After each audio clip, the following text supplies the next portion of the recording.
नमस्कार दोस्तों, जय हिंद, वंदे मातरम, राधे राधे, श्री शिवाय नमस्तुभ्यम। साथियों, प्यारे भाइयों, बीपीएससी बिहार प्राथमिक शिक्षक के लिए एडुटेरिया की जो बुक आई है, जिसमें कुल 15 सेट है, उसका 5 सेट आपको डिटेल के साथ करा दिया गया है, कंप्लीट एनालिसिस के साथ, बुक से बेहतर डिस्कशन के साथ, क्योंकि जैसा मैं कराता हूँ वैसा डिस्कशन तो आपको बुक में भी नहीं मिलता है। उम्मीद करता हूँ कि आप वो 5 सेट को पूरा डिटेल से देख लिए होंगे। और आज हम लोग सेट नंबर 6 लेकर उपस्थित है आपके बीच, बीपीएससी शिक्षक भर्ती को लेकर। अब एग्जाम में मात्र 1 महीने का समय है, क्योंकि आपको पता है कि आज आपका 22 जुलाई है और 22 अगस्त को एग्जाम है। तो ज़्यादा से ज़्यादा सेट प्रैक्टिस कीजिए, दिन में 2 सेट मारिए, और सैटरडे और संडे आपको 1 सेट हिंदी का भी लगाना चाहिए। ओके, तो इसी जो मैं आपको कह रहा हूँ उसी को पूरा करने के लिए 2 सेट डेली आपको मेरे चैनल पर उपलब्ध होता है। 1 सेट है आपका एडुटेरिया का, क्योंकि अब इसमें तो 4 ऑप्शन वाले हैं। तो देखिए, अगर आपके पास नॉलेज है तो 5 ऑप्शन से भी कोई समस्या नहीं है। अगर आपके पास नॉलेज है तो आप डायरेक्ट टिक कीजिएगा, और अगर नॉलेज नहीं है तभी आप कंफ्यूजन कीजिएगा। और जो आपका ई ऑप्शन है, और ई एंड डी ऑप्शन जो है, ये बहुत ही मजेदार एग्जाम होगा बीपीएससी का, क्योंकि ई और डी ऑप्शन में मात्र 10-10 सही होते हैं। मतलब 120 प्रश्न होगा आपको, तो मात्र 20 ही ऐसे प्रश्न होंगे जिसमें ई और डी ऑप्शन होगा, बाकी सबों में ए, बी और सी ही ऑप्शन होगा। ओके, याद रखिएगा। और ये तो बीपीएससी का हम बता रहे हैं, जहां 150 प्रश्न होते हैं। अगर मान लीजिए 120 प्रश्न है तो ये संख्या घटकर 8-8 भी आ सकता है, 10-10 भी। तो अगर आप जो है ई और डी ऑप्शन को भूल कर भी क्वेश्चन को अटेम्प्ट करते हैं, और हमेशा अटेम्प्ट को 110 रखना है, तो आपका क्या होगा, बेहतर होगा। ओके, तो हम लोग स्टार्ट कर रहे हैं। आपको पता है कि इस तरह से डिटेल डिस्कशन के साथ शिक्षक तो बने के बाद नारे के साथ आपका प्यारा भाई सर्वेश 2 बार बिहार दरोगा पास, बीपीएससी पास, बीपीएससी शिक्षक भर्ती के खुद प्रत्याशी को बहुत सारे गाइडेंस देने के लिए उपस्थित हूँ। स्टार्ट करता हूँ। और हाँ, ही साथ बिहार दरोगा का भी आप ज्ञान बिंदु का भी क्या है, डिटेल एनालिसिस वाला आ गया है क्वेश्चन। कीव की राजधानी क्या है, तो आपको सारा कुछ कराएंगे, यूक्रेन उक्रेन।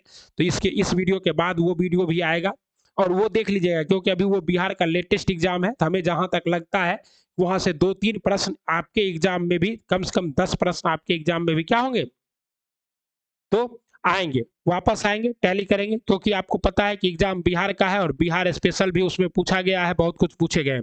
आइए, पहला सवाल आपके स्क्रीन पर दिख रहा होगा, मजेदार सवाल है और आधुनिक भारत का सवाल है। इतिहास का वेटेज ज्यादा रहता है और ज्यादा रहेगा। अब देखिए, जो क्वेश्चन है आपके स्क्रीन पर, 1759 में बेदरा की प्रसिद्ध लड़ाई। तो सबसे पहले तो यही इंपॉर्टेंट है कि बेदरा की लड़ाई कब हुई थी, 1759 में हुई थी। ओके, और इस समय जो है बंगाल के गवर्नर जनरल कौन थे, तो मीर जाफर थे। कौन थे, मीर जाफर, जो क्या थे, मीर जाफर बंगाल के नवाब थे। और गवर्नर जनरल कौन था, तो इस समय जो है आपका कौन था, रॉबर्ट क्लाइव। ओके, कौन था, क्लाइव था, ठीक है ना, गवर्नर जनरल। और बेदरा की प्रसिद्ध लड़ाई तो किसके बीच में हुई, अंग्रेज और किसके खिलाफ हुई, तो अंग्रेज और डच के खिलाफ हुई। आपको पता है कि मीर जाफर ने डच को सहायता दिया, बोला तुम लोग क्या करो, अब किसी तरह इसको हराओ, क्योंकि ये तो हमारे साथ भी क्या कर लिया, धोखा। और फ्रेंच के साथ अंग्रेज की कौन सी लड़ाई हुई थी, तो वो थी बांडी बास की युद्ध, बांडी बास का युद्ध। और बांडी बास का युद्ध कब हुआ था, 1760 में हुआ था। और पुर्तगाली के साथ युद्ध करना नहीं पड़ा, क्योंकि पुर्तगाली रानी किसके, कैथरीन विगेंजा की विवाह हो गया था किसके साथ, तो इंग्लैंड के राजा के साथ, और दहेज में ही मिल गया मुंबई उम्बई सब इसको। और डेनिस क्या हुआ, अपना सारा व्यापार बेचकर अंग्रेज को चला गया। और बाद में 1764 के बाद भारत में सिर्फ और सिर्फ अंग्रेज की सत्ता बचती है, बाकी सभी सत्ताएं समाप्त हो जाती है। ओके, इतना डिस्कशन आपको बुक में नहीं मिलेगा, कहीं नहीं मिलेगा। अच्छे से, प्यार से, आराम से शिव जी का नाम लेकर, सावन का महीना चल रहा है, श्री शिवाय नमस्तुभ्यम का नाम लीजिए, अपने इष्ट देव की पूजा कीजिए, और दिन रात मेहनत में लगे रहिए। राजनीति छोड़ने वाले, पांडिचेरी में सेवानिवृत्त होने और वहां एक आश्रम स्थापित करने वाले नेता कौन थे। देखिए, क्या हुआ कि इनको जो है ना, अलीपुर संयंत्र केस में फंसा दिया गया था। किसे, तो श्री अरविंद घोष को। अरविंद घोष जी को जो है हाल ही में फंसा दिया गया था। और जब इन्हें अलीपुर संयंत्र केस में फंसा दिया गया तो ये बहुत बुरी तरह से फंस गए। फिर इनकी वकालत किसने किया था, तो चित्तरंजन दास ने। कौन किया था, चित्तरंजन दास। चित्तरंजन दास ने जब इनकी वकालत करके किसी तरह इन्हें क्या किया, बाहर निकाला, तो बाहर निकालने के बाद ये क्या हुए, सीधे चले गए कहाँ, पुडुचेरी। और पुडुचेरी में जाकर इन्होंने क्या किया, तो पुडुचेरी में जाकर इन्होंने ऑरविले आश्रम की स्थापना की। आश्रम का नाम क्या था, ऑरविले आश्रम। और इन्होंने निष्क्रिय विरोध का सिद्धांत दिया, निष्क्रिय विरोध का सिद्धांत दिया। और इसे किस संयंत्र में फंसाया गया था, अलीपुर संयंत्र केस में। और ये कब हुआ था, तो ये 1908 में हुआ था। और इनका पैरवी कौन किया था, चित्तरंजन दास, जाके देख लीजिए। और अभी हाल ही में 15 अगस्त 2022 को इनकी 125वीं जयंती मनाई गई, 150वां 15 अगस्त 2022 को इनकी 125वीं जयंती मनाई गई। ओके साथियों, तो मोस्ट इंपोर्टेंट है, 2 साल बाद ब्रिटिश भारत से भागे और पुडुचेरी की फ्रांसीसी उपनिवेश में शरण ली, जहां उन्होंने पृथ्वी पर एक पूर्ण और आध्यात्मिक रूप से परिवर्तित जीवन के उद्देश्य से अपने अभिन्न योग के लिए काम किया। ओके, स्वामी विवेकानंद ने रामकृष्ण मिशन की स्थापना कब की, आपको पता है। स्वामी विवेकानंद को क्या कहा जाता है, तूफानी हिंदू, तूफानी हिंदू कहा जाता है। और इन्हें भारतीय पुनर्जागरण के पिता भी कहा जाता है। और किसने, सुभाष चंद्र बोस ने इन्हें क्या कहा था, तो राष्ट्रभक्त हिंदू कहा था।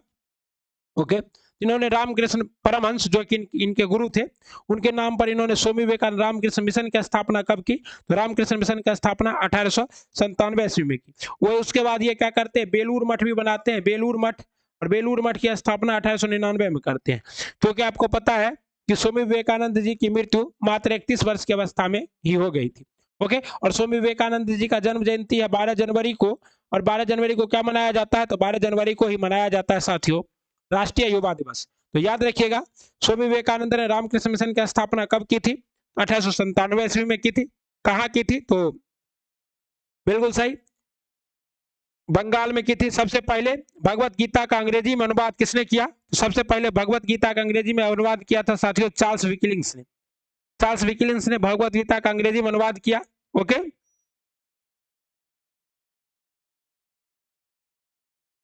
पता है लॉर्ड वेलेजली की सहायक संधि को सर्वप्रथम किस शासक ने स्वीकार किया, लॉर्ड वेलेजली के सहायक संधि को सर्वप्रथम हैदराबाद के निजाम ने स्वीकार कर लिया। सहायक संधि वैसे तो सबसे पहले लाया था डुप्ले, लेकिन अंग्रेज के द्वारा लाया गया था हैदराबाद, किसके, लॉर्ड वेलेजली के द्वारा। और लॉर्ड वेलेजली का शासनकाल 1798 से लेकर कितने ईस्वी तक था साथियों, 1798 से लेकर लगभग 1803-4 तक था। और इसी बीच में इन्होंने क्या किया, 3-4 तक था, इन्होंने क्या किया, पूरा सहायक संधि किया। सबसे पहले हैदराबाद के साथ, इसके बाद हैदराबाद के साथ इन्होंने मैसूर के साथ किया, क्योंकि मैसूर को हरा दिया था। और उसके बाद फिर तंजौर के साथ किया, और उसके बाद अवध के साथ किया, उसके बाद पेशवा के साथ किया, उसके बाद बरार, उसके बाद सिंधिया। तो इस तरह से याद रखिएगा, क्योंकि कभी कभी क्रम भी पूछ देता है। तो हैदराबाद 1798 ईस्वी में, ओके, उसके बाद मैसूर, उसके बाद तंजौर, उसके बाद अवध, उसके बाद पेशवा, उसके बाद बरार, उसके बाद सिंधिया। इन सबों के साथ क्या किया, तो लॉर्ड वेलेजली ने सहायक संधि किया। सहायक संधि का जन्मदाता किसे कहा जाता है, तो डुप्ले को। कहता निम्नलिखित में से किसने 1857 की क्रांति को सभ्यता और बर्बरता का संघर्ष कहा था। देखिए, 1857 की क्रांति को सभ्यता और बर्बरता का संघर्ष कहा था टी.आर. होम्स ने। किसने कहा था, टी.आर. होम्स ने।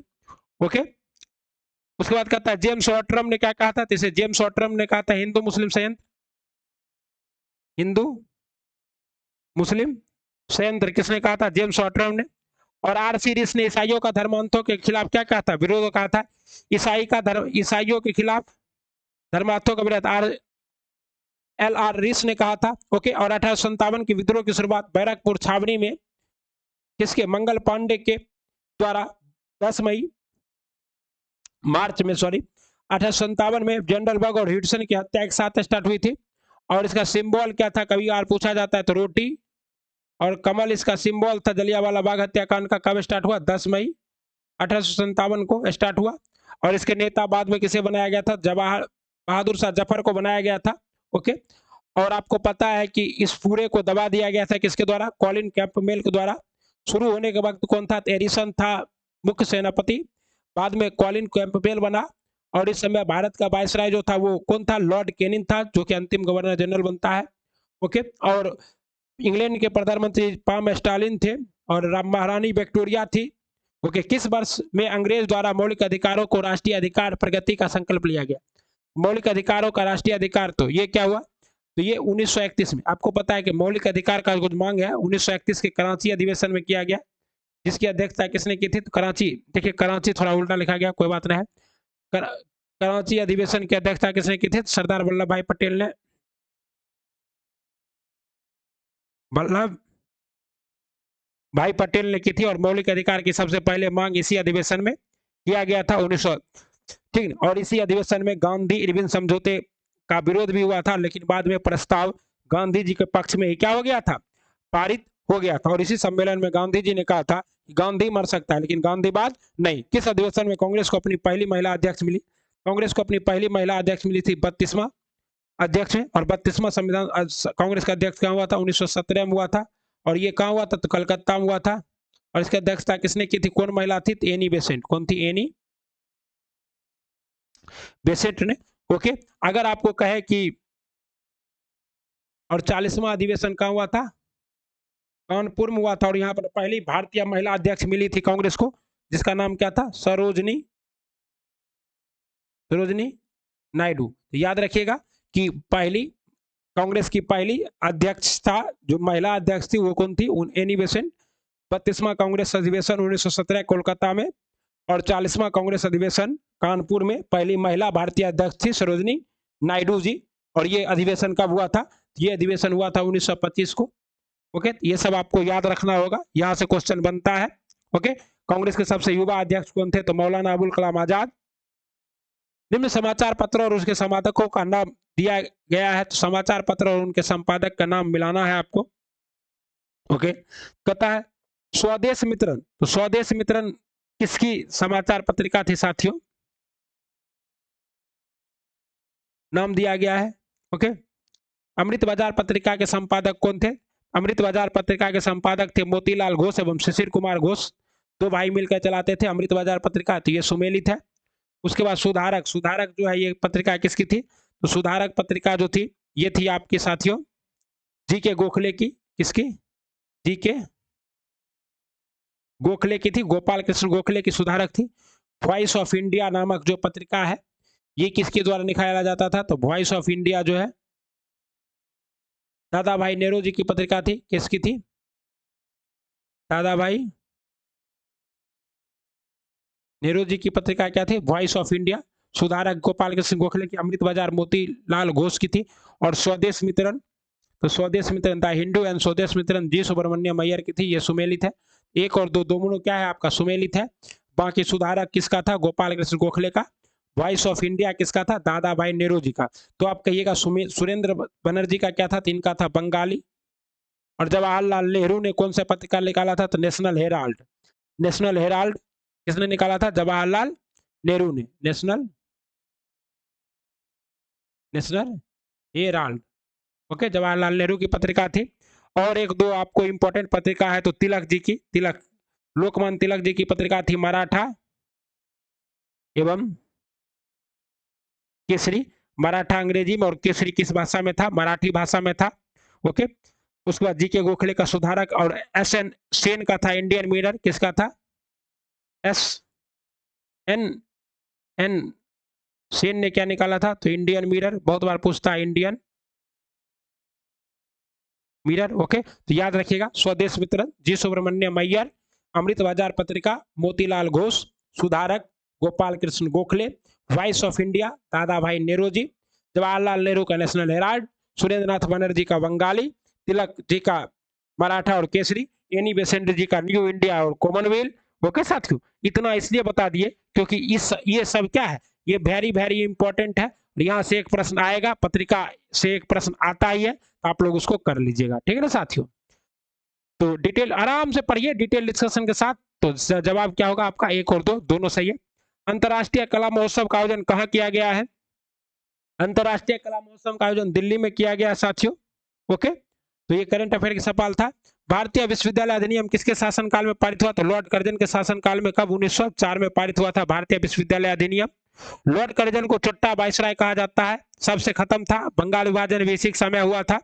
ओके साथियों, और सबसे बड़ी बात यह है कि लॉर्ड कर्जन ने बंगाल का विभाजन सांप्रदायिक हिंसा को भड़काने के लिए किया था। लॉर्ड मिंटो के समय में क्या आया था? तो मार्ले मिंटो सुधार अधिनियम आया था। लॉर्ड विलियम बेंटिक के समय में सती प्रथा का अंत हुआ था।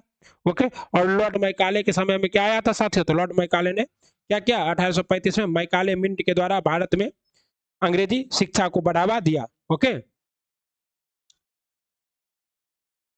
कहता है अफगानिस्तान के प्रति आक्रामक नीति का पालन करने वाला वायसराय था। देखिए, अफगानिस्तान के प्रति अंग्रेजों का क्या हो रहा था, हमेशा बदलते रहता था नीति।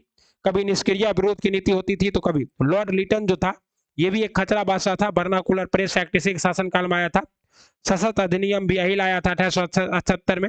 और रानी विक्टोरिया ने लॉर्ड लिटन के शासनकाल में ही केसरी हिंद या भारत की रानी सामग्री को उपाधि ग्रहण की थी। और उपाधि देने का शुरुआत जो है यही करता है कौन, लॉर्ड लिटन।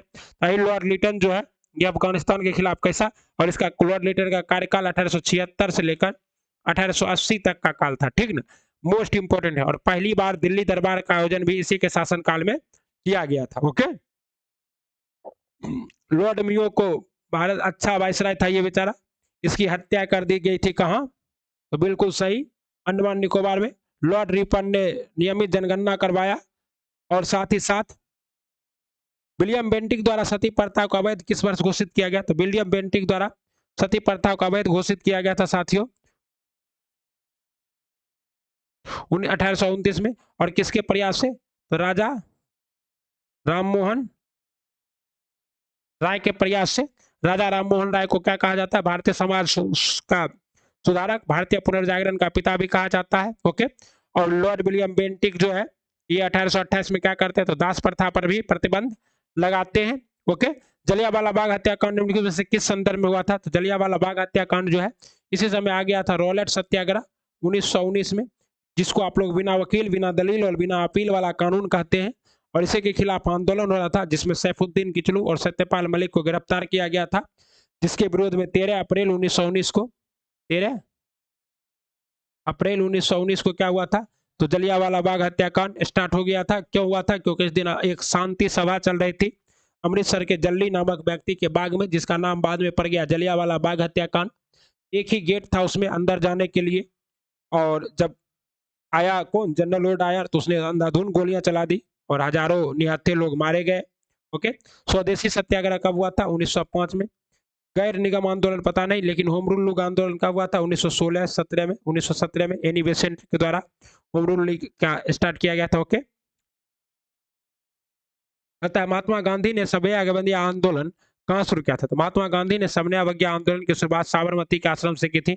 साबरमती के संत तूने कर दिया कमाल। और यहाँ से ये कहाँ गए थे, तो दांडी गए थे। और 300 लगभग 224 दिनों की यात्रा किए थे। और 24 दिनों की यात्रा में इनके साथ 78 अनुयायी था। और एक अनुयायी इनका कौन था, तो बिल्कुल सही पकड़े हैं, बिहार का एक अनुयायी था गिरधर लाल चौधरी। और गांधी यहाँ पहुंचकर क्या करता है, एक मुट्ठी नमक बनाकर नमक कानून को तोड़ता है। स्वदेशी आंदोलन के दौरान राजनीतिक स्वतंत्रता एक राष्ट्र का जीवन रक्त है का नारा किसने दिया था, स्वदेशी आंदोलन के समय राजनीतिक स्वतंत्रता जीवन का एक रक्त है, ये नारा किसने दिया था, अरविंद घोष ने। अरविंद घोष पहले क्रांतिकारी थे, लेकिन बेचारा जब अलीपुर संयंत्र केस में फंसते तो उसके बाद ये क्या करते हैं, छोड़ देते हैं। अरविंद घोष का जन्म 15 अगस्त 1872 को कलकत्ता हुआ था। कब हुआ था, 15 अगस्त 1872 को कोलकाता हुआ था।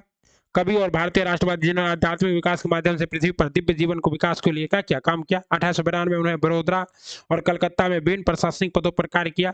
इनके विभिन्न राजनीतिक गतिविधियों के कारण 1908 में उन पर अलीपुर बम कांड में दोषी रूप से कैद कर लिया गया। स्वदेशी आंदोलन के दौरान उन्होंने नारा दिया, राजनीतिक स्वतंत्रता एक राष्ट्र का क्या है, जीवन रक्त है। सुभाष चंद्र बोस ने किस देश में आजाद हिंद रेडियो की शुरुआत की थी, सुभाष चंद्र बोस ने आजाद हिंद रेडियो की शुरुआत कहाँ की थी साथियों, जर्मनी में। आपको पता है कि सुभाष चंद्र बोस जर्मनी में हिटलर से मिलने गए थे, और जब ये हिटलर से मिले तो ओरिजिनल हिटलर को भी पहचान लिए थे। और 1942 में इन्होंने क्या किया था, 1942 में आजाद हिंद रेडियो की स्थापना की थी, खूब भाषण देते थे। 6 जुलाई 1944 को सिंगापुर में रेडियो द्वारा संदेश प्रसारित हुआ। कब, 6 जुलाई 1944 को रेडियो प्रसारित हुआ सिंगापुर में। और इसी रेडियो पर उसने कि महात्मा गांधी को क्या कहा था, तो राष्ट्रपिता। तो कई बार ये भी प्रश्न आता है, तो इसलिए आप लोग गड़बड़ा जाते हैं कि अभी सोच रहे होंगे सिंगापुर, लेकिन आजाद हिंद रेडियो की शुरुआत जर्मनी से हुई थी। वो बात अलग है कि सिंगापुर से बोलते हुए इन्होंने महात्मा गांधी को क्या कहा था, तो राष्ट्रपिता कहा था। ओके, ठीक ना। खिलाफत आंदोलन का नेतृत्व किसने ने किया था, खिलाफत आंदोलन का नेतृत्व किया था अली मोहम्मद और शौकत अली।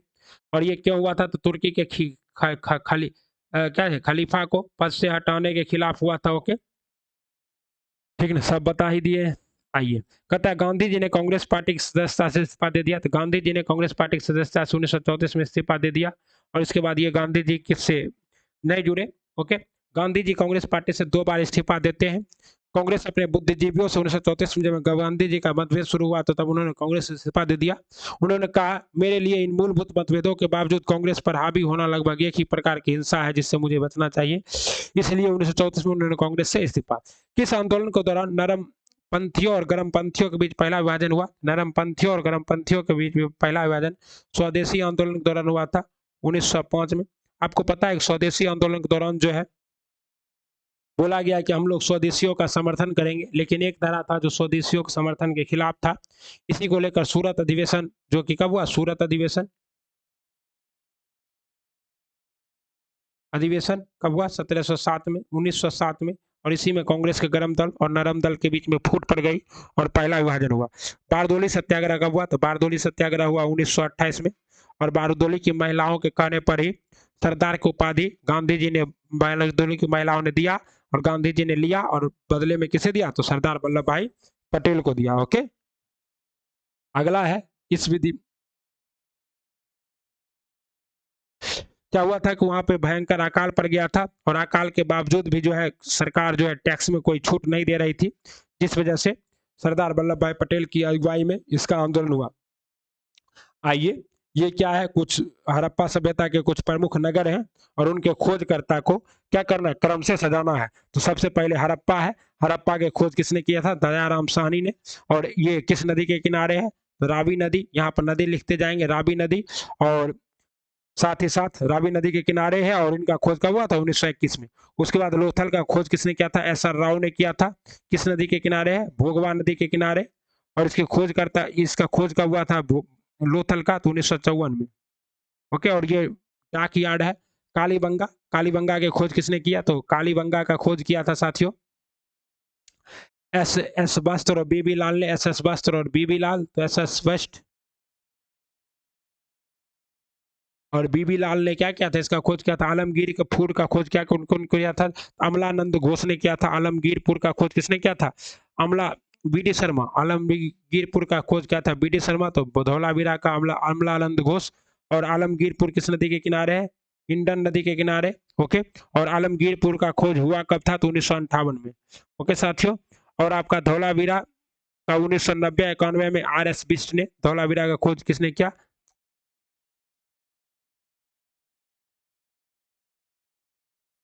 धौलावीरा का खोज R.S. बिष्ट ने कब किया था साथियों? 1990-91 में। और ये किस नदी के किनारे है? मानसा नदी के किनारे। ठीक है, 1990-91 में। ओके, तो इस तरह से आपका सब हो गया। हड़प्पा की खोज दयाराम साहनी ने। ठीक, 1921 में रावी नदी के किनारे लोथल का एस.आर. राव ने। भोगवा नदी के किनारे 1954 में। कालीबंगा की खोज, तो कालीबंगा की खोज एस.एस. बस्ट ने और बीबी लाल ने। कौन क्या था? एस.एस. बस्ट ने और बीबी।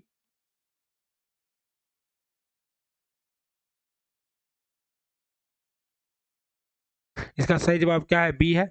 1 का सी, 2 का डी, 3 का बी। कालीबंगा का अमलानंद घोष दिया हुआ है। ओके, और कालीबंगा जो है ये कहाँ अवस्थित था?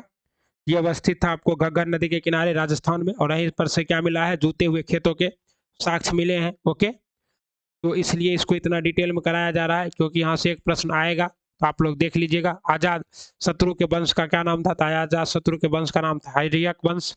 और आजाद शत्रु ने ही क्या किया था? 544 ईस्वी पूर्व में बिंबिसार द्वारा इस वंश की स्थापना हुई थी। 544 ईस्वी पूर्व में किसके द्वारा? बिम बिम बिसार के द्वारा इस वंश की स्थापना हुई थी। किसकी? हर्यक वंश की।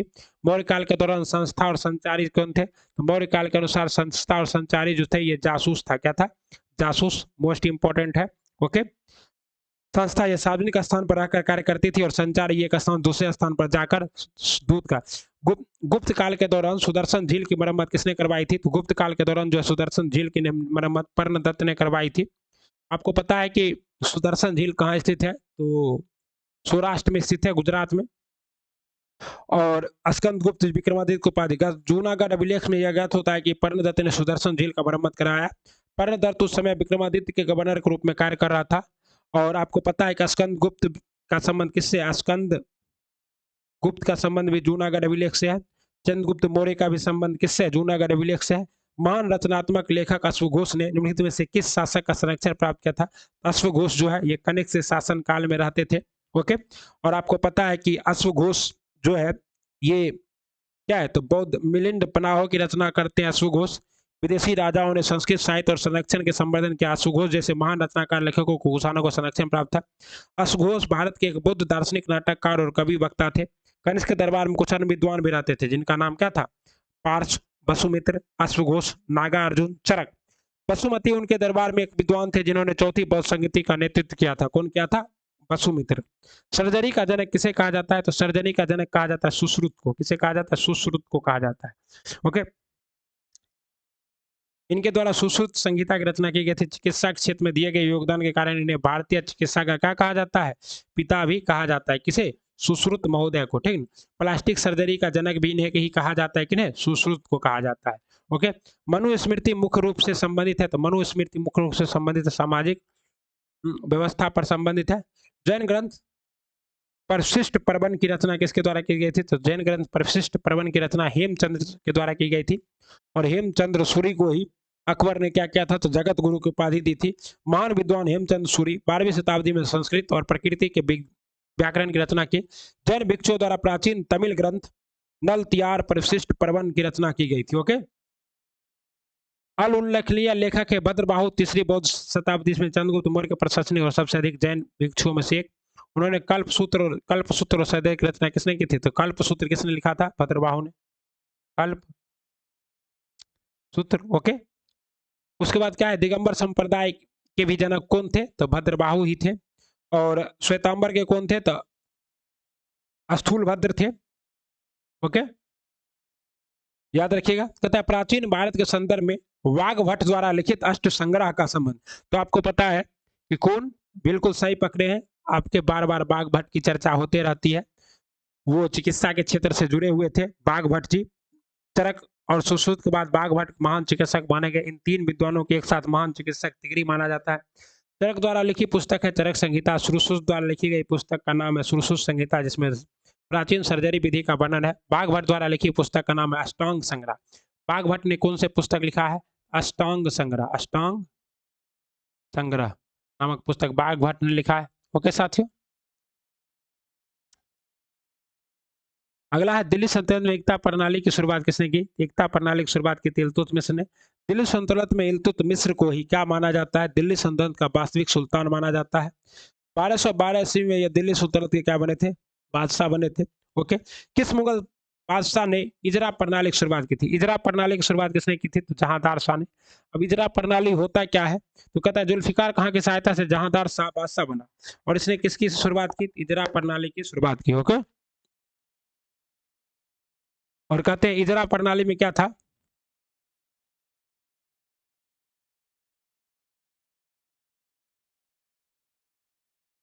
निम्नलिखित में से किसने पुष्टि मार्ग के दर्शन को प्रतिपादित किया, तो पुष्टि मार्ग के दर्शन को प्रतिपादित करने वाले थे वल्लभाचार्य जी। वल्लभाचार्य को कृष्ण भक्ति पंथ के एक महान संत जिन्होंने पुष्टि मार्ग के दर्शन को प्रतिपादित किया। चैतन्य गौड़ी वंश बंगाल वैष्णववाद के संस्थापक कौन थे, वैष्णवाचार्य थे। रामानंद व उत्तर भारत के पहले महान भक्ति संत थे, कबीर उनके ही शिष्य थे। ओके। अंतर्राष्ट्रीय परमाणु ऊर्जा अभिकरण का मुख्यालय कहाँ है, अंतर्राष्ट्रीय परमाणु ऊर्जा अभिकरण का मुख्यालय है ऑस्ट्रिया में। कहाँ है, ऑस्ट्रिया में। ऑस्ट्रिया की राजधानी क्या है, तो वियना है। ओके। तो परमाणु ऊर्जा संयंत्र का यहीं पर मुख्यालय, कहाँ, ऑस्ट्रिया की राजधानी वियना में। ओके। अगला सवाल है अंतरराष्ट्रीय परमाणु सूची 1 का सूची 2 से मिलान कीजिए। ओके। तो जापान, जापान का जो भारत का क्या है, तो भारत का बाघ है। ऑस्ट्रेलिया का क्या है, कंगारू है। जापान का क्या है, तो आईबिस है। या कनाडा का आईबिस होगा और जापान का क्या होगा, जापान का आईबिस है। और कनाडा का क्या है, गाजा ईगल है। इस तरह से। और आपको एग्जाम में कैसे अटेम्प्ट लेना है, तो देखिए क्या है, भारत और कनाडा, भारत और ऑस्ट्रेलिया वाला आप जानते थे, तो 3 का 3, 3 का 3 2 में है। और 4 का 1, तो 4 का 1 1 ही में है। तो यानी कि आप 2 नहीं भी जानते थे तो भी आप ऐसे प्रश्न को क्या कर सकते थे, सटीक जवाब इसका निकाल सकते थे। रूस एवं फिनलैंड की अंतरराष्ट्रीय सीमा रेखा को कहा जाता है, रूस और फिनलैंड की अंतरराष्ट्रीय सीमा रेखा को कहा जाता है मेनर-हिम रेखा। क्या कहा जाता है, मेनर-हिम रेखा कहा जाता है। रूस तथा फिनलैंड, जर्मनी तथा फ्रांस के अंतरराष्ट्रीय सीमा रेखा को क्या कहा जाता है, मैग्नीनॉट। इसे जर्मनी एवं फ्रांस के बीच की रेखा को क्या कहा जाता है, मैग्नीनॉट रेखा। और हिडनबर्ग रेखा किसको कहा जाता है, जर्मनी और पोलैंड के बीच। जर्मनी एवं पोलैंड के बीच की रेखा को क्या कहा जाता है? हिडनबर्ग रेखा कहा जाता है। ओके,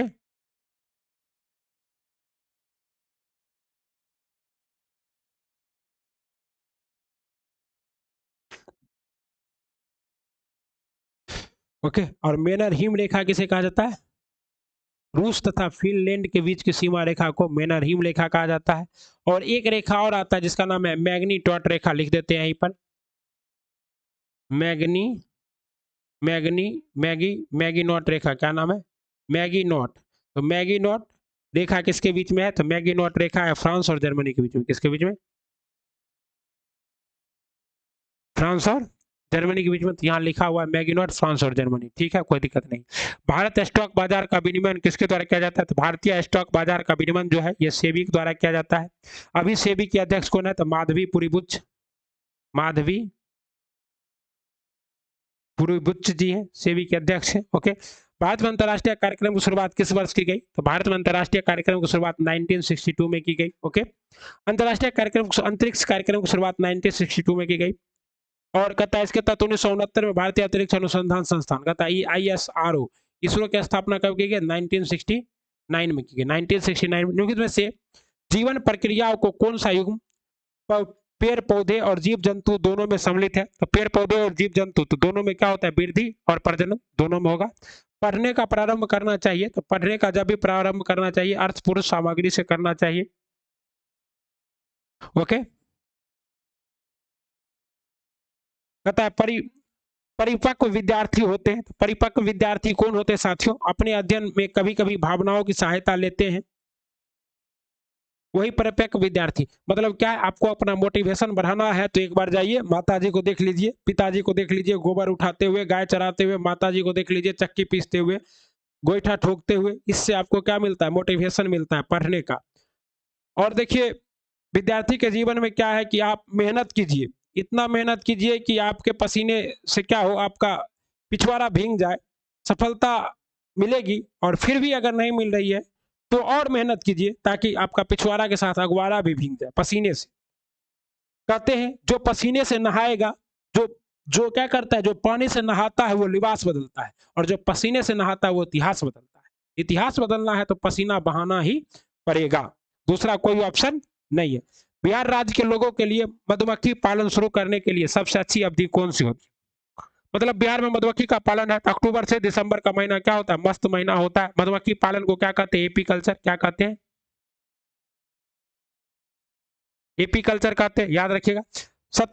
17वां प्रवासी भारतीय दिवस का आयोजन किस शहर में किया गया? 17वां प्रवासी भारतीय दिवस का आयोजन इंदौर में किया गया। और इंदौर जो कि सबसे स्वच्छ सिटी है, कहाँ है? मध्य प्रदेश में। ओके। और गुआना के राष्ट्रपति डॉक्टर मोहम्मद इरफान अली विशिष्ट अतिथि, और सूरीनाम के राष्ट्रपति चंद्रिका प्रसाद संतोषी थे। इसमें विशिष्ट अतिथि कौन थी? गुआना के राष्ट्रपति, गुआना के प्रधानमंत्री मोहम्मद इरफान, प्रधानमंत्री डॉक्टर मोहम्मद इरफान, इरफान खान, याद रखिए। और सूरीनाम के राष्ट्रपति चंद्रिका प्रसाद संतोषी। चालू वर्ष 2023 को निम्नलिखित में से किस रूप में मनाया जा रहा है? चालू वर्ष 2023 को निम्न में से किस मोटे अनाज के लिए अंतर्राष्ट्रीय वर्ष के रूप में मनाया जा रहा है? और ये भारत के कहने पर ही मनाया जा रहा है। और ये मनाने की घोषणा कौन करता है? तो संयुक्त राष्ट्र संघ करता है, संयुक्त राष्ट्र संघ। इसकी स्थापना कब हुई थी संयुक्त राष्ट्र संघ की? 1924 में हुई थी, सॉरी 1948 में हुई थी। ठीक है, 1945, 24 अक्टूबर 1945 को इसकी स्थापना हुई थी। ओके। कहता है हाल ही में न्यूजीलैंड के नए प्रधानमंत्री के रूप में किसने शपथ लिया है? न्यूजीलैंड के नए प्रधानमंत्री अभी हाल ही में बनी है किप हॉपकिंस। कौन बने? किप्स हॉपकिंस न्यूजीलैंड के प्रधान। और ऑस्ट्रेलिया के प्रधानमंत्री कौन है? ऑस्ट्रेलिया, जॉर्जिया मेलोनी कहाँ की बनी है? इटली के राहुल गांधी की नानी घर का। ओके। कहता है पिल्तजर आर्किटेक्चर पुरस्कार 2023 किसने जीता? तो पिल्तजर आर्किटेक्चर पुरस्कार 2023 जीता है डेविड एलन चिपफील्ड ने। किसने जीता है? David Alan चिपफील्ड।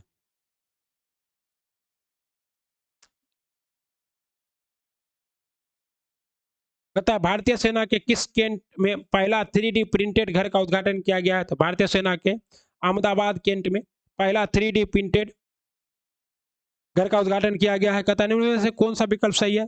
त्रिशूर पूरम उत्सव, त्रिशूर पूरम उत्सव कहाँ मनाया जाता है? सुमेलित है पूछ रहा है, तो त्रिशूर पूरम उत्सव तो केरल में होता है, तो नहीं सुमेलित है। खर्ची उत्सव, खर्ची उत्सव त्रिपुरा में होता है, नहीं सुमेलित है। तोगाया उत्सव अरुणाचल प्रदेश में होता है, तोगाया उत्सव अरुणाचल प्रदेश में सुमेलित है। परशुराम कुंड महोत्सव, परशुराम कुंड महोत्सव भी अरुणाचल प्रदेश में होता है। ओके। तमिलनाडु में क्या मनाया जाता है? पोंगल। ओके। मणिपुर में क्या मनाया जाता है साथियों? तो मणिपुर में अभी हाल ही में, मणिपुर में तो हिंसा है और जैसी जैसी घटना मणिपुर से सामने आ रही है, एक आम इंसान का दिल दहला दे रही है। बताइए कि समाज में ऐसे भी लोग रहते हैं जो अपनी बहू बेटियों का इज्जत नहीं करते हैं। बहुत विभत्स स्थिति है। हमें शर्म आता है कि हम ऐसे ही भारत के हिस्से हैं, ये भारत में रहते हैं जहाँ ऐसी घटनाएं भी होती है। वो भी भारत का एक अभिन्न अंग है और वहाँ भी भारतीय ही बसते हैं। और भारतीय कहता है वासुदेव कुटुंबकम और अपने आसपास और समाज को हित कुटुंब नहीं बना पाता है, तो फिर क्या फायदा है इसे वासुदेव कुटुंबकम का? वीरेंद्र सिंह को इस्तीफा देना चाहिए। भारत सरकार के कलाकार को पूरी तरह से समाप्त करने का लक्ष्य कब तक है? कालाजार को समाप्त करने का पूरी तरह से लक्ष्य कब तक है? 2023 तक भारत सरकार ने कालाजार को समाप्त करने का लक्ष्य रखा है। जबकि डब्ल्यूएचओ द्वारा यह लक्ष्य कब तक का है? डब्ल्यूएचओ वर्ल्ड हेल्थ ऑर्गेनाइजेशन के द्वारा 2023 तक का लक्ष्य है। वर्तमान में भारतीय बीमा नियामक और विकास प्राधिकरण ईडा के अध्यक्ष कौन है? ईडा के अध्यक्ष देवाशीष पांडा। कौन है? देवाशीष पांडा जी। तथा फिक्की के महासचिव शैलेश पाठक है। फिक्की के महासचिव कौन है? शैलेश पाठक। ओके। तथा हिमांशु पाठक भारतीय कृषि अनुसंधान परिषद के नाम महानिदेशक है। हिमांशु पाठक क्या है? तो कृषि अनुसंधान परिषद के क्या है? महानिदेशक है। ओके। कहता है मस्तिष्क का कौन सा भाग शरीर का संतुलन बनाए रखता है एवं ऐच्छिक पेशियों के संकोचन पर नियंत्रण रखता है? तो मस्तिष्क का ये कौन सा भाग है? सेरिबेलम। कौन सा भाग है? सेरिबेलम जो है संतुलन बनाता है और सेरिबेलम को ओरिजिनल मस्तिष्क। और हाइपोथैलेमस जो है प्यार, घृणा, हिंसा, नफरत सब कौन कराता है? हाइपोथैलेमस। ओके। निम्नलिखित में से परिसंचरण तंत्र का अंग नहीं है, तो परिसंचरण तंत्र का अंग नहीं है बड़ी आंत। बड़ी आंत में कोई परिसंचरण नहीं होता है। ओके। कहता सरसों, सरसों का किस कुल का पौधा है? तो सरसों जो है ये कुशी फेरी कुल का पौधा है। किस कुल का? कुशी फेरी। सरसों बहुत इंपॉर्टेंट है। ये क्या है? उभयलिंगी पुष्प है। उभय लिंगी पुष्प। अभी हाल ही में क्या हुआ था? हाल ही में अभी बिहार दरोगा के एग्जाम में सरसों और गुलहर वाला पूछा गया था। ओके। सरसों, मूली, सलजम, कुशी फेरी युग का सरसों, मूली, सलजम ये सब इसी कुल का पौधा है। बिहार का फेवरेट क्वेश्चन है, यहाँ से आता है। मनुष्य में पुरुषों के यौन गुणसूत्रों में कौन सी संख्या होती है? तो एक्स और वाई पुरुष में होता है और इसी पर क्या होता है? लिंग का निर्धारण होता है। पौधे में लचीलापन किस उत्तक के कारण आता है? तो पौधे में लचीलापन जो है ये कोलेन कायमा की वजह से आता है। किसकी वजह से आता है? कोलेन कायमा की वजह से। पौधे में लचीलापन का गुण अस्थायी उत्तक कोलेन कायमा उत्तक के कारण होता है। यह पौधे में विभिन्न भागों में बिना टूट एक लचीलापन लाता है। यह एपिडर्मिस के नीचे पर्णवृत्त पर पाया जाता है। निम्नलिखित में से कौन सा पदार्थ कोशिका में अधिक मात्रा में पाया जाता है? तो कोशिका में अधिक मात्रा में पाया जाने वाला पदार्थ क्या है? जल है। और जल की कमी से कोशिका का क्या हो जाता है? सिरोसिस हो जाता है। ओके।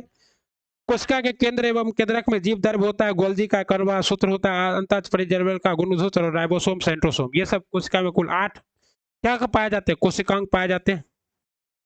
और जीव दर्भ में कुल कितना प्रतिशत जल होता है? तो 80% तो जल ही होता है कोशिका के अंदर। ओके।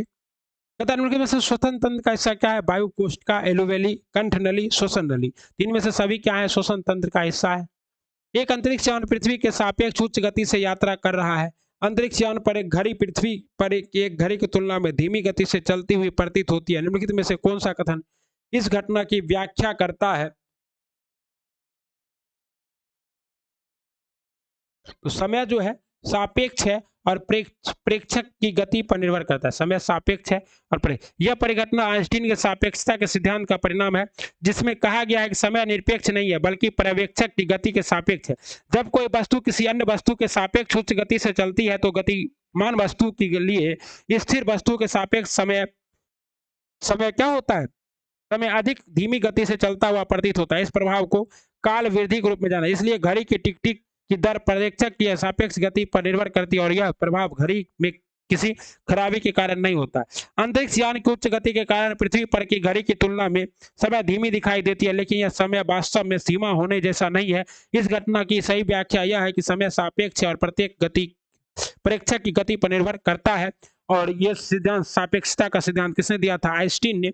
और आइंस्टीन ने कहा था कि कोई गोरा है तभी कोई काला है, कोई काला है तभी कोई गोरा है, कोई लंबा है क्योंकि कोई नाटा है, कोई मोटा है क्योंकि कोई पतला है, ओके, कोई तेज है इसलिए घड़ी क्या है? स्लो है।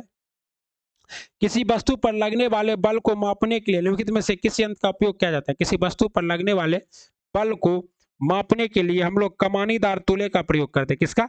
कमानीदार तूले का प्रयोग करते हैं।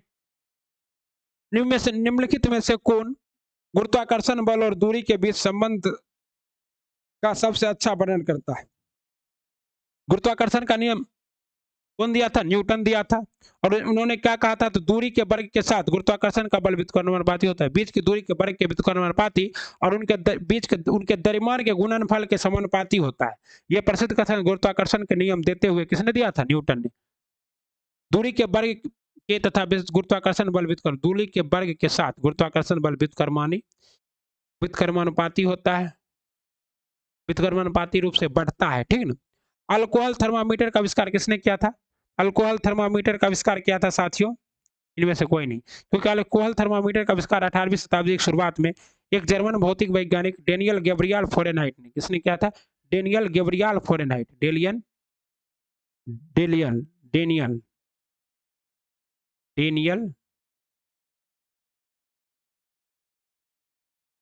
गैब्रियल कौन? फॉरेन हाइट ने किया था, ठीक है। डेनियल गैब्रियल फ़ारेनहाइट ने अल्कोहल थर्मामीटर का प्रयोग किया था।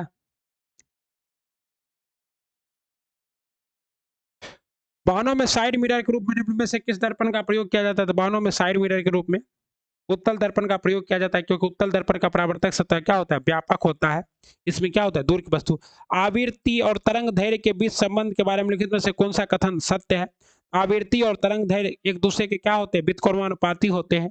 अगर आवृत्ति बढ़ेगा तो तरंग दैर्घ्य घटेगा। और दो 1 मिनट में जितना कंपन करता है उसे क्या कहते हैं? आवृत्ति कहते हैं। और दो श्रृंग या दो गर्त के बीच की दूरी को क्या कहते हैं? तरंग दैर्घ्य कहते हैं।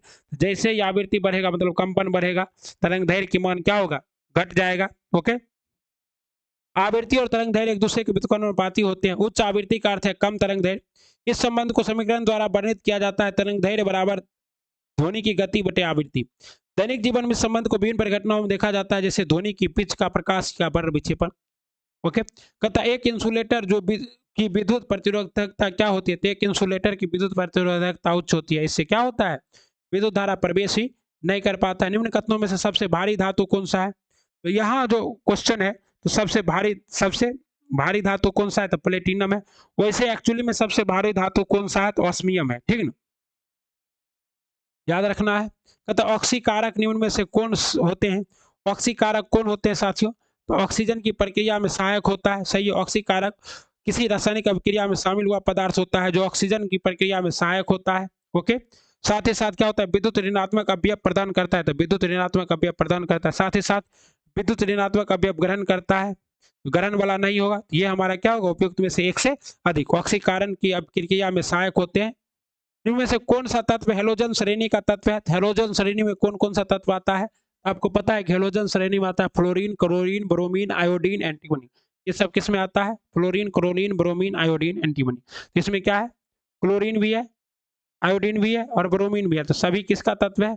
इनमें से सभी क्या है? हेलोजन ग्रुप का ही तत्व है, okay. Astatine, bromine, iodine, bromine, chlorine आदि आवर्सार्निक हेलोजन। और हेलोजन किसको कहते हैं? 7b उपवर्ग में शामिल है सभी हेलोजन तत्व रंगीन होते हैं। हेलोजन तत्व बहुत क्रियाशील होते हैं, इसलिए मुक्त अवस्था में नहीं पाए जाते। क्लोरीन और फ्लोरीन गैसीय अवस्था में पाए जाते हैं, जबकि आयोडीन ठोस एवं ब्रोमीन द्रव अवस्था में पाया जाता है। आवर्सार्निक का सर्वाधिक विद्युत ऋणात्मक तत्व कौन सा है? तो फ्लोरीन है। हाइड्रोजन बम बनाने के लिए किस विधि का प्रयोग किया जाता था? हाइड्रोजन बम बनाने के लिए नाभिकीय संलयन विधि का प्रयोग किया जाता है, जबकि नाभिकीय विखंडन द्वारा परमाणु बम का निर्माण किया जाता है। नाभिकीय संलयन में क्या होता है? जब दो हल्के नाभिक हाइड्रोजन नाभिक मिलकर क्या होते हैं? हीलियम नाभिक का निर्माण करते हैं, तो उसे क्या कहते हैं? नाभिकीय संलयन। जब कोई भारी नाभिक दो या दो से अधिक छोटे भागों से विघटित हो जाता है, जैसे यूरेनियम, 92 235। नाभिक के विखंडन में क्या यूज होता है? यूरेनियम। तो 92 235, 92 235 का यूज होता है। प्रार विखंडित, ये यूरेनियम विखंडित होकर बेरियम तथा क्रिप्टॉन के परमाणु का निर्माण करते हैं। इस घटना का बाद अत्यधिक ऊर्जा विसर्जित होती है। निम्नलिखित में से पृथ्वी का सबसे भारी धातु कौन है? तो पृथ्वी पर का सबसे भारी धातु है ऑस्मियम। और सबसे हल्का धातु कौन है? लिथियम। पृथ्वी पर पाए जाने वाला सबसे भारी धातु ऑस्मियम है, जो लेड धातु से 2 गुना भारी है। ऑस्मियम आवर्त सारणी के समूह 8b में पाया जाता है। किसमें? 8b में पाया जाता है ऑस्मियम। ओके,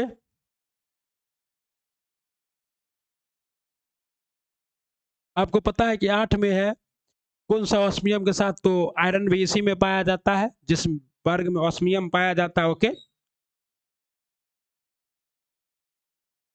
निम्नलिखित में से किसमें लैक्टिक एसिड उपस्थित होता है? तो लैक्टिक एसिड दूध में, दही में क्या होता है? उपस्थित होता है, दूध भी है। लैक्टिक एसिड दही में। एसिडिक एसिड किसमें होता है? सिरका में होता है। फॉर्मिक एसिड चींटी के डंक में। साइट्रिक एसिड किसमें होता है? नींबू में होता है। ओके, ऑक्जेलिक एसिड टमाटर पालक में। एस्कर्बिक एसिड जो आंवला और खट्टे फलों में होता है। और टाइटेरिक एसिड इमली और अंगूर में भी होता है। ओके, अगर आपसे कोई पूछे सेब में कौन सा होता है, तो सेब में साथियों होता है फॉर्मिक एसिड। लाल चींटी में क्या होता है? तो फॉर्मिक एसिड होता है। सेब में होता है मोलिक एसिड। क्या होता है? मोलिक एसिड। लाल चींटी में फॉर्मिक एसिड। दूध में भी लैक्टिक एसिड, दूध में भी होता है। अगर यहाँ दोनों रहता तो हम लोग एक से अधिक वाला जवाब मारते। समान विज्ञान का जनक, रसायन विज्ञान का जनक किसे कहते हैं? रसायन, आधुनिक रसायन विज्ञान का जनक कहा जाता है लेबोजियर महोदय को। रसायन विज्ञान का जनक लेबोजियर। अरस्तु को जीव विज्ञान का जनक कहा जाता है। ओके, इन्हें क्या कहा जाता है? जीव विज्ञान का जनक कहा जाता है। जबकि जॉन डाल्टन को परमाणुवाद का जनक कहा जाता है। रसायन विज्ञान की प्रमुख शाखाएं भौतिक रसायन, भौतिक के विभिन्न सिद्धांतों का अध्ययन। और कार्मिक रसायन, धातु एवं अधातु के विभिन्न यौगिकों का अध्ययन। कार्मिक रसायन, कार्बन से बने विभिन्न यौगिकों का अध्ययन। जैव रसायन, जीवों से में पाए जाने वाले विभिन्न रसायनों का अध्ययन। व्यवहारिक रसायन, दैनिक जीवन में उपयोग आने वाले व्यवहारिक। तथा निम्न में से कौन में ऑक्सीजन अनुपस्थित रहता है? केरोसिन में ऑक्सीजन अनुपस्थित रहता है। इसीलिए केरोसिन में क्या करते हैं? पैराफिन, नेपथलीन और सिराकिम हाइड्रोकार्बन रहता है। इसे मिट्टी का तेल भी कहा जाता है। और इसमें हम किसे डुबा कर रखते हैं साथियों? तो सोडियम को डुबा कर रखते हैं। निम्न में से किस संविधान संशोधन अधिनियम द्वारा पुडुचेरी निर्वाचित सदस्यों को राष्ट्रपति के चुनाव में शामिल होने की अनुमति दी गई? तो 70वां संविधान संशोधन 1992 के द्वारा क्या हुआ? केंद्र शासित प्रदेश पुडुचेरी और दिल्ली के निर्वाचित सदस्यों को राष्ट्रपति के चुनाव के लिए निर्वाचक मंडल में शामिल किया गया। नोट अनुच्छेद 54 के तहत राष्ट्रपति के निर्वाचन से संबंधित प्रावधान है।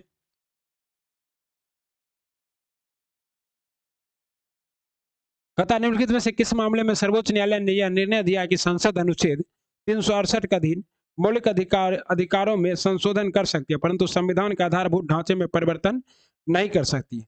तो ये जो वाद है, ये हुआ था केशवानंद भारती वाद में, ऐसा दिया गया था। और ये बात जो है, इसमें कहा गया था कि भाग 18 में इसमें संशोधन का अधिकार किसमें? तो भाग 20 में है।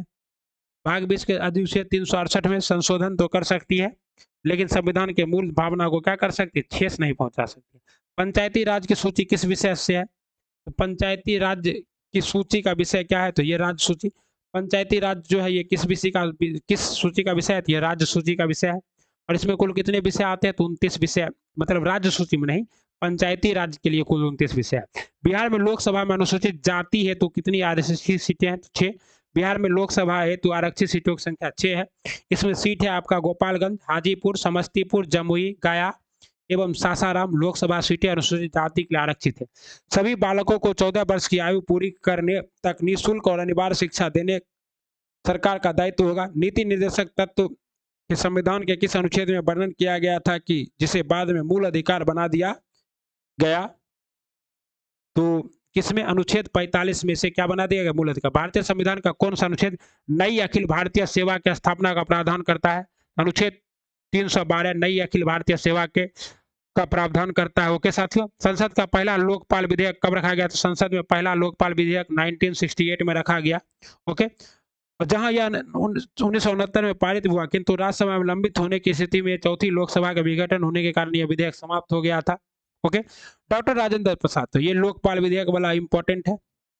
डॉक्टर राजेंद्र प्रसाद को संविधान सभा का सभापति कब चुना गया? 11 दिसंबर 1946 को चुना गया। 9 दिसंबर को जब पहली बैठक हुई थी, इसमें किसे चुना गया था? सच्चिदानंद सिन्हा को। नंद सिन्हा को अस्थायी अध्यक्ष चुना गया था। ओके, और 9 दिसंबर संविधान सभा की पहली बैठक नई दिल्ली में पुस्तकालय भवन में आयोजित की गई थी। 13 दिसंबर 1946 को जवाहरलाल नेहरू द्वारा उद्देश्य प्रस्ताव प्रस्तुत किया गया, जिसे 22 जनवरी 1947 को संविधान सभा के द्वारा स्वीकार कर लिया गया। 26 नवंबर 1949 ईस्वी में भारतीय संविधान को अंगीकृत किया गया, जिसमें 22 भाग, 395 अनुच्छेद और 8 अनुसूचियां थी। किस संविधान संशोधन द्वारा संपत्ति के अधिकार को मौलिक अधिकार की सूची से हटा दिया गया? तो 44वां संविधान संशोधन 1978 के द्वारा संपत्ति के अधिकार को मौलिक अधिकार की सूची से हटा दिया। किस वर्ष में राज्य प्रमुख के पद नाम का नाम बदलकर राज्यपाल गवर्नर कर दिया गया? ये काम जो हुआ ये 1956 में हुआ। कब हुआ? 1956 में 7वां संविधान संशोधन द्वारा हुआ था। ओके, भारतीय संसद के दोनों सदनों की संयुक्त बैठक किस संबंध में कौन सही है? तो संयुक्त बैठक अनुच्छेद 108 के तहत, आर्टिकल 108 के तहत बुलाया जाता है। ओके, और संविधान संशोधन विधेयक पर यह नहीं बुलाया जा सकता है, वित्त विधेयक, साधारण विधेयक पर बुलाया जा सकता है। ओके, किस पे बुलाया जा सकता है? साधारण विधेयक पर ही सिर्फ और सिर्फ बुलाया जा सकता है 108 के तहत, और इसकी अध्यक्षता जो है लोकसभा के अध्यक्ष करते हैं। ओके, आइए अगला सवाल है, केंद्र राज्य संबंधों के अध्ययन के लिए सरकारिया आयोग का गठन किस वर्ष किया गया था? केंद्र राज्य संबंध के लिए सरकारिया आयोग का गठन 1983 में किया गया था। केंद्र राज्य संबंधों पर एक 3 सदस्यीय आयोग का गठन किया गया। 2003 में कौन सी भाषा 8वीं अनुसूची में जोड़ी गई? तो आपको पता है कि 2003 में 8वीं अनुसूची में 4 भाषा जोड़ी गई, जिसको आप लोग बोर्ड भाषा के नाम से याद रखते हैं, BOD। तो बोडो, डोगरी, मैथिली, संस्थाली। तो बोडो, डोगरी, मैथिली और संस्थालित यहाँ क्या है? और इससे पहले जो जोड़ा गया था कोंकणी, सिंधी और मणिपुरी, ये जोड़ा गया था आपका 72वां संविधान संशोधन के 71वां संविधान संशोधन के द्वारा। वर्तमान में 22 भाषाओं का उल्लेख है। 8वीं अनुसूची में कितनी भाषाएं हैं? 22 भाषाएं, लेकिन मूल रूप से कितनी भाषाएं थी? 24 भाषाएं थी। ओके, किस पंचवर्षीय योजना के अंतर्गत राउरकेला इस्पात संयंत्र को स्थापित किया गया? राउरकेला इस्पात संयंत्र को स्थापित किया गया था साथियों दूसरी पंचवर्षीय योजना में। किसके सहयोग से? जर्मनी के सहयोग से स्थापित किया गया था राउरकेला। और ये दूसरी पंचवर्षीय योजना PC मोहन वालिस मॉडल पर आधारित थी। इस योजना के अंतर्गत दुर्गापुर, भिलाई तथा राउरकेला इस्पात संयंत्र स्थापित की गई। राष्ट्रीय आय में कृषि का योगदान क्या हो रहा है? राष्ट्रीय आय में कृषि का योगदान घट रहा है और सेवा क्षेत्र का योगदान बढ़ रहा है। आर्थिक सर्वेक्षण के अनुसार 2023-24 में अनुमानित आर्थिक विकास दर क्या है? आर्थिक सर्वेक्षण के अनुसार 2023-24 कितना है? 6.5%। मुख्य आर्थिक सलाहकार डॉक्टर B अनंत नागेश्वर ने कहा है कि 2023-24 में भारतीय अर्थव्यवस्था 6.5% की दर से बढ़ने की उम्मीद है। विकास की सीमा 6.8% के बीच अनुमानित है, जबकि भारत की अर्थव्यवस्था 2025 से 26 तक $5 ट्रिलियन की होने। स्वतंत्र भारत का पहला केंद्रीय बजट निम्नलिखित में से किसने पेश किया था? स्वतंत्र भारत का पहला केंद्रीय बजट R.K. प्रश्नमुखम सेठी ने पेश किया था। ओके, 26 नवंबर 1947 को स्वतंत्र भारत का पहला केंद्रीय बजट R.K. प्रश्नमुखम सेठी 1947-1949 तक स्वतंत्र भारत के पहले वित्त मंत्री रहे। भारत का वित्तीय वर्ष 1 अप्रैल से 31 मार्च तक चलता है। उसे वही गणतंत्र भारत का पहला बजट अगर पूछ देता तो वो क्या होता है? जॉन मथाई, गणतंत्र। और कह देता कि पहले गवर्नर कौन थे RBI के, जो कि भारतीय थे, तो ये थे आपके RBI के पहले भारतीय गवर्नर CD देशमुख। भारत में आधुनिक चीनी उद्योग की शुरुआत कहाँ हुई थी? भारत में आधुनिक चीनी उद्योग की शुरुआत हुई थी बिहार में। कब हुई थी? 1840 में हुई थी। 1840 में बेतिया बिहार में प्रथम चीनी मिल की स्थापना के साथ हुई थी। बिहार के मोतिहारी, मैसूरी, गोपालगंज, समस्तीपुर और दरभंगा में चीनी मिलें स्थापित किया गया था। वर्तमान में बिहार में कितनी चीनी मिलें हैं? वर्तमान में बिहार में 28 चीनी मिलें हैं। कितनी चीनी मिलें हैं? 28। रोहिला अंतर्राष्ट्रीय उद्यान किस राज्य में है? तो रोहिला अंतर्राष्ट्रीय उद्यान जो है ये हिमाचल प्रदेश में। कहाँ है? हिमाचल प्रदेश में रोहिला। निम्नलिखित स्थानों में से कौन सा एक लौ एक्स खनन क्षेत्र नहीं है? लौ एक्स खनन क्षेत्र नहीं है, वो है मलाज खंड। क्या है? मलाज खंड क्या है? लौ एक्स क्षेत्र नहीं है। लौ एक्स खनन क्षेत्र बालाडीला, अनंतपुर तथा मयूरभंज है, जबकि मालाखंज नहीं है। निम्नलिखित नदियों में से कौन सी एक पंचनद में सम्मिलित नहीं है? तो पंचनद में कौन सी सम्मिलित नहीं है? सिंधु जो है ये पंचनद में सम्मिलित नहीं है। पंचनद में सिंधु के बाएं स्थित 5 नदियां सम्मिलित है, वे हैं सिंधु की सहायक नदियां, उनका नाम है रावी, झेलम, सतलज, ब्यास और चिनाब। तो सिंधु तो पंचतंत्र में सम्मिलित नहीं है। प्रति चक्रवात की विशेषता क्या होती है? तो प्रति चक्रवात जो है इसको हम लोग इंग्लिश में कहते हैं एंटी साइक्लोन।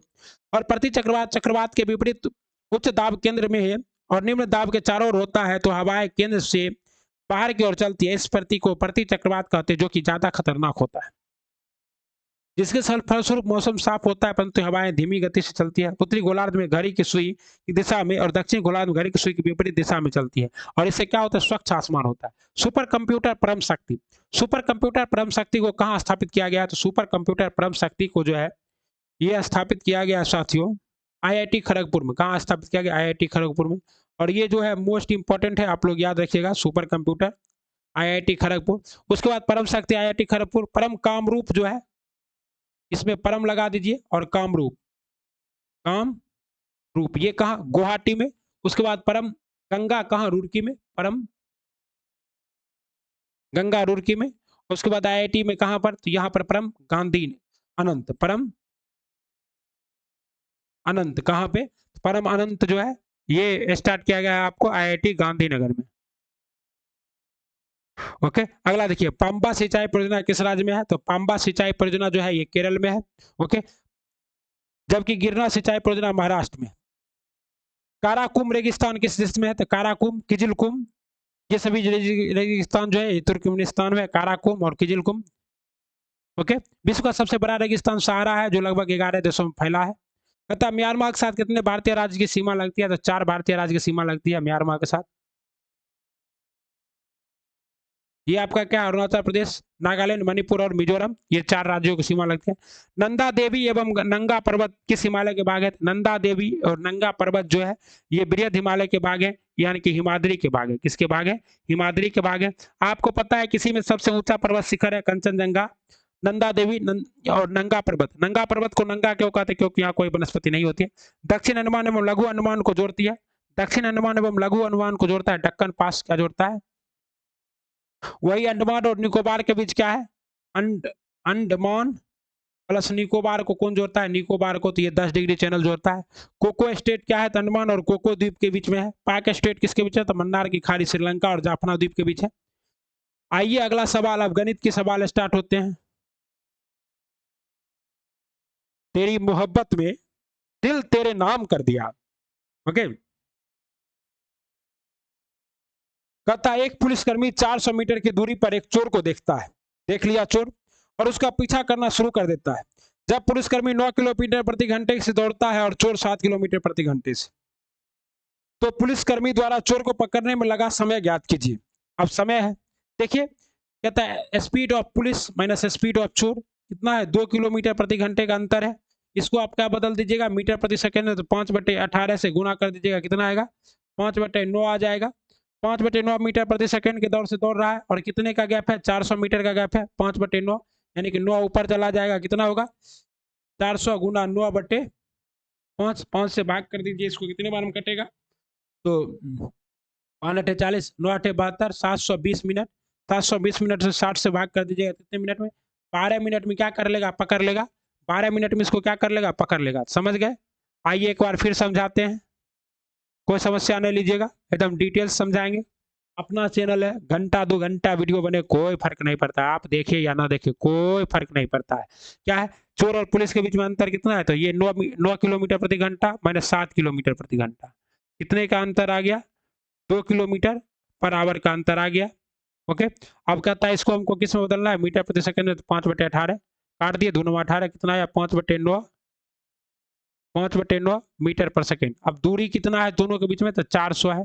400 अब 5/9, ये 9 ऊपर चला जाएगा। 5×8 = 80 गुना 9, 720 सेकंड। और 720 सेकंड को जब बात करेंगे कितना होगा? बरछक 72, तो 12 मिनट में, कितना मिनट में? 12 मिनट में पुलिस किसको पकड़ लेगा? चोर को पकड़ लेगा। मोस्ट इंपॉर्टेंट सवाल है, बिहार के हर एग्जाम में कई बार आया हुआ है, इसलिए हम अच्छा से करा रहे हैं। कहता है एक पिता और उसके पुत्र की वर्तमान आयु का योग 60 वर्ष है। पिता और पुत्र की वर्तमान आयु का योग कितना है? 60 वर्ष। अच्छी बात है कि पिता 60 वर्ष दोनों का योग है। ठीक, कहता है 6 वर्ष पूर्व पिता की आयु का, तो वर्तमान आयु मान लीजिए x है, तो 6 वर्ष पूर्व पिता की आयु कितनी? पुत्र की आयु इतनी है। 6 वर्ष पूर्व पिता की आयु पुत्र की आयु की 5 गुनी थी। पिता की आयु 6 वर्ष पहले क्या थी? x - 6 × 5 = x - 6। 5 गुनी थी। 6 वर्ष बाद पुत्र की आयु होगी। 6 वर्ष बाद कितनी आयु होगी, इसको हमको निकालना है।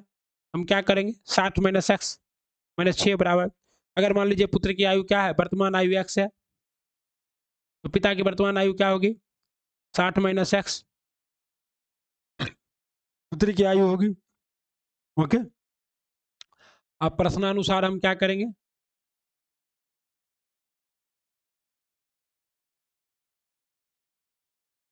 प्रश्नानुसार हम क्या करेंगे, तो एक्स माइनस 6 बराबर 60 माइनस एक्स माइनस 6। ओके साथियों, बराबर गुना कितना, 5 गुना, ये हमारे क्वेश्चन में दिया हुआ है। अब इसको हम लोग सॉल्व करेंगे, कितना वर्ष आएगा एक्स का मान, एक्स का मान आएगा 76 वर्ष। और जब एक्स का मान 46 वर्ष आएगा, तो पुत्र की आयु कितनी वर्ष हो गए, 46 वर्ष। तो पुत्र की वर्तमान आयु कितनी वर्ष होगी, 14 वर्ष होगी। और पिता की वर्तमान आयु कितनी वर्ष होगी, 6 वर्ष बाद पुत्र की आयु कितनी वर्ष हो जाएगी, 20 वर्ष हो जाएगी। कितनी वर्ष हो जाएगी, 20 वर्ष। एक वस्तु का अंकित मूल्य के 3/4 पर बेचने पर 25% का लाभ होता है। 3/4 पर बेच रहा है, 25% का लाभ हो रहा है। मतलब क्या है,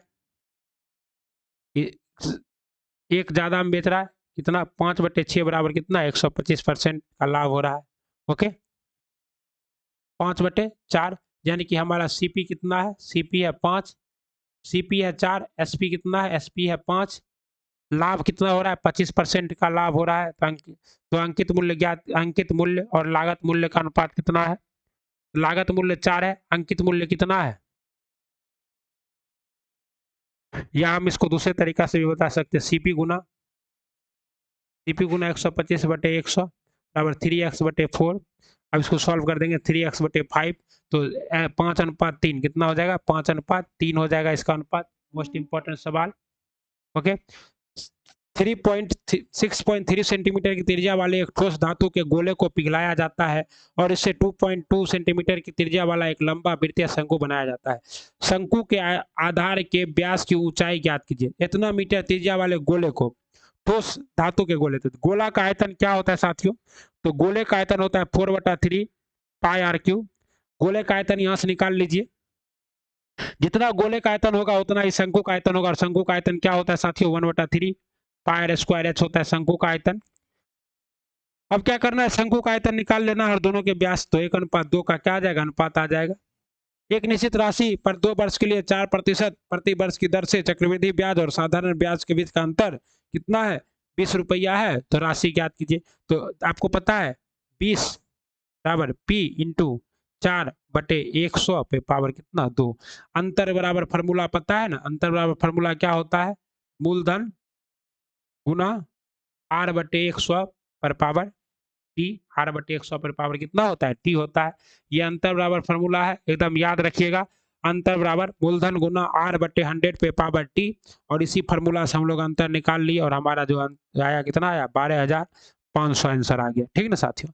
कहता है एक आयताकार मैदान के 20 फीट के एक हिस्से को खुला छोड़कर 3 तरफ से बार लगाना है। यदि मैदान का क्षेत्रफल इतना वर्ग फुट है, आयताकार मैदान है, तो कितने फुट बार लगाने की आवश्यकता होगी, क्षेत्रफल है, हमें क्षेत्रफल से परिमाप निकालना होगा। हमारे पास L कितना है, L का मान है 20, और हमारा एरिया क्या होता है, L इंटू बी, 20 इंटू L बराबर 680।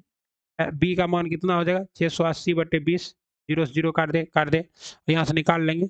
लंबाई कितना आ जाएगा, L प्लस 2B बराबर 20 प्लस 68, 88 फीट। 88 फीट हमें लगाना होगा। एक व्यक्ति एक खिलौने को 400 रुपया में खरीदता है और उसे 20% का हानि पर बेचता है। खिलौने का विक्रय मूल्य क्या है, 400 में खरीदता है, सीपी दिया हुआ है 400, 80% 20% का हानि पर बेचता है, यानी कि 80 रुपया पर बेच देता है। तो 80% 20% हानि हो रहा है, 400 का 20% निकाल लीजिए।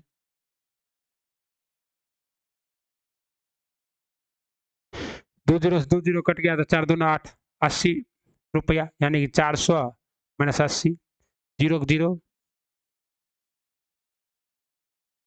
0 0 10 में 60 गया 2, और 320, कितने में बेचा, 320 रुपया में बेचा। ओके साथियों। बता ए और बी एक साथ किसी कार्य को 18 दिनों में कर सकता है। ए और बी मिलकर किसी कार्य को कितने दिनों में कर सकता है, ए प्लस बी 18 दिनों में कर सकता है। बी और सी कार्य को 27 दिनों में, बी प्लस सी मिलकर कितने दिनों में कर सकता है? 27 दिनों में कर सकता है। ए और सी मिलकर ए प्लस सी मिलकर कितने दिनों में कर सकता है? 54 दिनों में कर सकता है। सभी एक साथ कार्य शुरू करते हैं, करते हुए कार्य को 50 दिनों में कितने 50% कितने दिन? सभी एक साथ कार्य, तो पहले सबका एलसीएम निकाल ले। 28, 27 और 54, 18, 18, 27, 54, 18, 27, 54, 27 दूना 54, 54 आ जाएगा। ये कितने दिन में? 18 तिया 54, ये कितने दो और ये कितने दिन में पूरा काम कर लेगा? तो एक दिन में। अब देखिए ये सब का 3 2 और 1, 3 2 कितना? 3 2 5 1 6, 2 इंटू 6 बराबर 54 होगा। ओके, आपको क्या करना है? 6 का मान निकालना, 54/2 तो कितना? 27। तो अब आधा सब आदमी मिल के काम करेगा तो कितना दिन लगेंगे? 27 दिन लगेंगे। ओके, तो कहता है कि आधा काम कितने दिनों में करेंगे?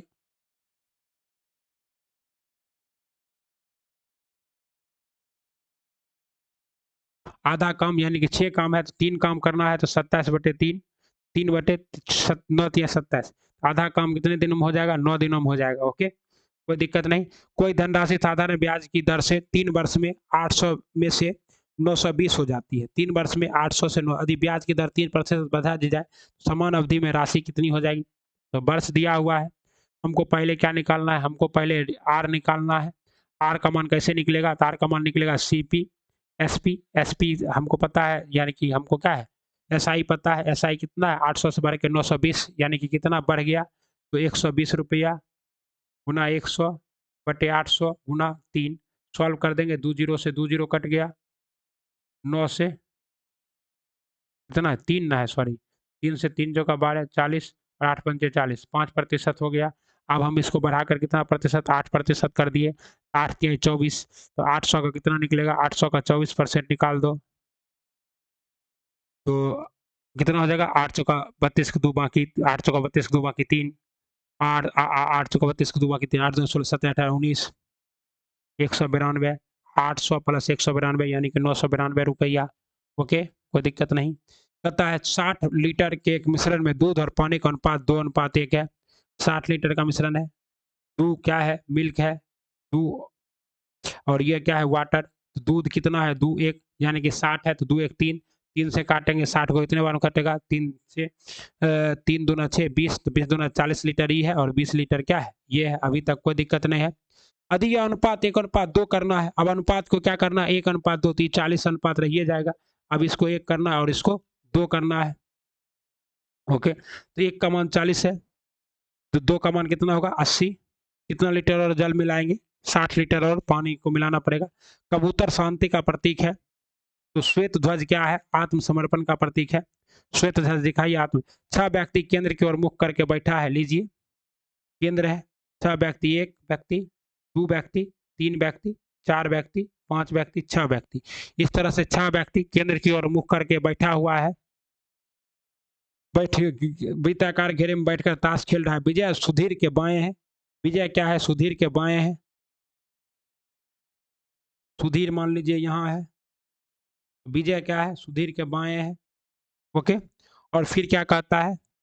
अमन राकेश और सौरभ के बीच में, अमन राकेश और सौरभ के बीच में है, तो अमन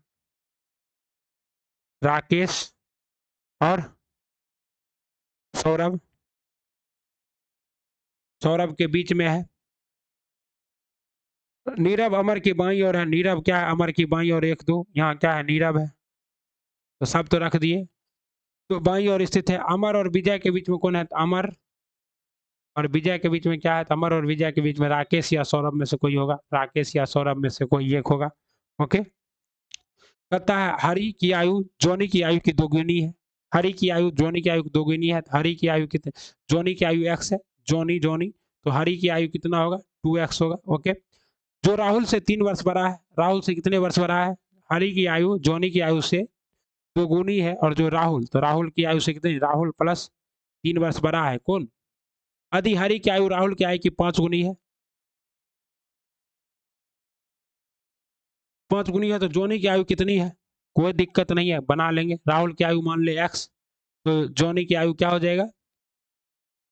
जोनी की आयु हो जाएगा जो हरि, यहाँ लिख दीजिए हरि सॉरी राहुल, उसके बाद हरी और उसके बाद जोनी। हरी की आयु, जोनी की आयु, तो हरी, राहुल, राहुल की आयु x है, तो राहुल की आयु जोनी की आयु की, जोनी की आयु क्या है, राहुल से 3 वर्ष अधिक, तो x + 3। और कहता है हरी की आयु, तो हरी की आयु क्या होगी, जोनी की आयु से कितना है,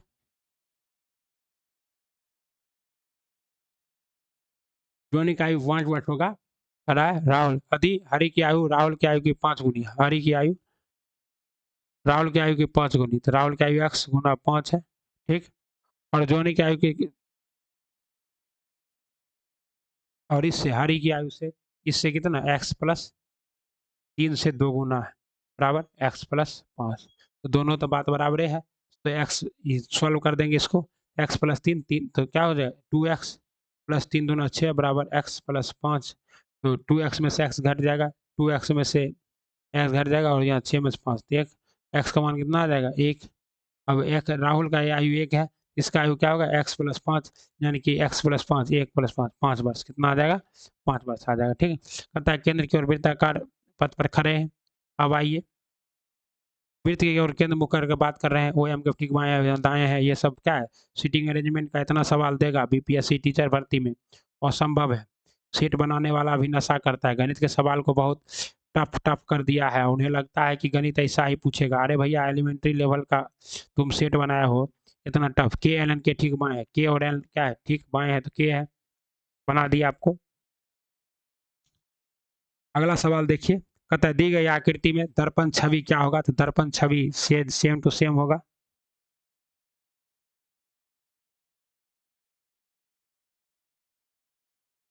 ओके। उसके बाद मेरा दिल,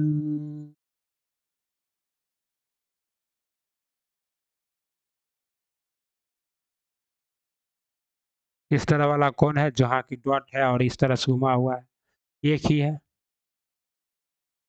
सी नंबर, सी है और डी भी है।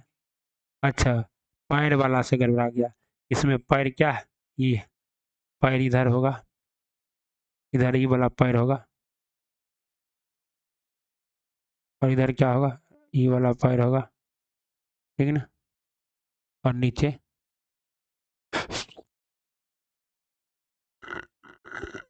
और ये जो है आगे आगे है, इसका टोपी पीछे होगा, यानी कि डी होगा सही जवाब, ओके। कहता आर ओ बी ए रोब्ट, बी एस ई टी, रोब्ट को कैसे लिख रहा है, इसको +4 +4 +4 कर रहे थे, एफ +4, एफ के बाद क्या होगा, 4 जे होगा, ए +4 क्या होगा, ई होगा, उसके बाद एन +4 क्या होगा, आर होगा, सी +4 जी होगा, और वाई +4 क्या होगा, सी होगा, तो क्या हो जाएगा आपका जे ई आर जी, तो जे ई आर जी सी, विषम को चुनिए, एस पी -3 एन एल, यहाँ देखिए -3 है, यहाँ -2 है, तो यही विषम है, बाकी में -3 है, -3 अंतर है, ठीक है।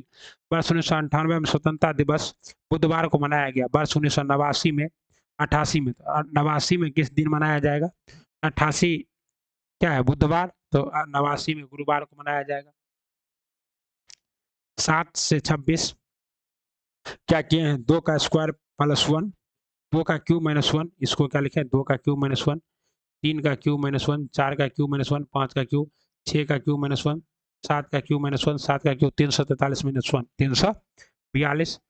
पी क्यू से नाटा है, पी क्यू से क्या है, लंबा है, पी क्यू से लंबा है, आर एस से नाटा है, आर किससे, एस से नाटा है, एस बड़ा है, एस टी से लंबा है, एस किससे लंबा है, एस जो है एस टी से लंबा है, पी से नाटा है, एस टी से लंबा है, एस टी से लंबा है लेकिन पी से नाटा है, एस का एस कहाँ आ जाएगा, यहाँ आ जाएगा, और टी से लंबा है तो मान लीजिए टी यहाँ आ जाएगा, एस एस बता, कहता है पी क्यू से लंबा है, तो कहता है कौन सबसे लंबा है, तो सबसे लंबा तो यहाँ क्या है, पी है, सबसे लंबा कौन है, पी है। इस तरह से आपका टोटल कितना था, 120 सवाल था, डिटेल डिस्कशन करा दिए हैं, आप लोग इसको क्या कीजिए, देख लीजिए, ओके।